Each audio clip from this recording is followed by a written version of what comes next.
Yun nga guys, nagbakasyon tayo sa Pilipinas ng ilang araw. At ang bilis lang talaga guys ng araw, kung po pwede pa lang na wag nang bumalik kasi iba talaga pag sa sariling bahay ka, pero wala tayong magagawa bilang isang OFW. May kontrata tayong pinirmahan at kailangan nating bumalik sa PEDSA na pinag-usapan ng amo natin. At ito nga guys, dahil pabalik na kami ng mga anak namin sa kanya-kanyang trabaho, pumunta kami dito sa bahay ng nanay ko para magpaalam. Actually, pangalawang balik ko na ito kasi nung unang uwi ko, pumunta rin ako dito. Medyo malayo-layo din yung bahay namin dito sa bahay ng nanay ko. Lalakarin pa namin at yan yung mga daan-daan dyan kung nakikita nyo guys. Talagang probinsyang-probinsya talaga yung paligid at napakasarap sa mata guys yung mga makikita mo dyan. Dahil nga sa bukid kami nakatira, pinaghalong mga hayop at mga tanim, mga puno, yung mga makikita mo dyan sa paligid guys. Kaya naman, nung dinaanan ko yung kalabaw na yan, nagpa-picture-picture pa ako.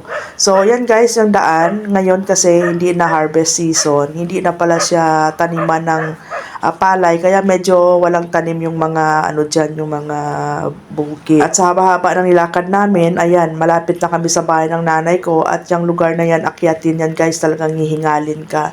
So pagdating mo dyan sa taas, ayan, yung bahay ng kapatid ko, under renovation pa yan guys. Ayan, magkalapit lang sila ng nanay ko ng bahay. Yun yung maganda kasi just in case of emergency, merong tatawagin yung nanay ko. At yan nga guys, tanaw na yung bahay ng nanay ko, yung may kulay asul na pintura.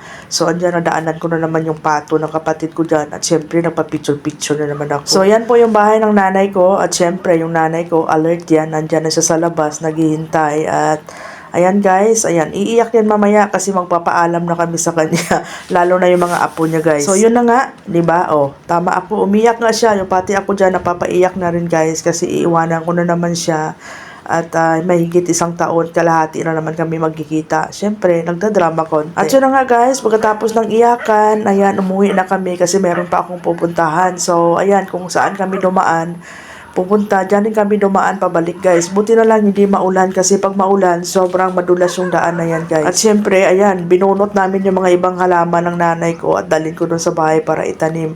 Nung hindi pa nadulas yung nanay ko dati, ang dami niyang tanim ng mga halaman kasi masipag talaga siya. So ayan guys, no, habang naglalakad kami dyan, sobrang saya talaga kasi nakakamiss talaga yung buhay probinsya guys. Ayan, tumanda tayo sa probinsya kaya kahit saan man tayo makarating, hahanap-hanapin pa rin natin yung lupang sinilangan o kung saan tayo lumaki guys. So yan guys, yung aking buhay probinsya. Thank you so much for watching. God bless everyone.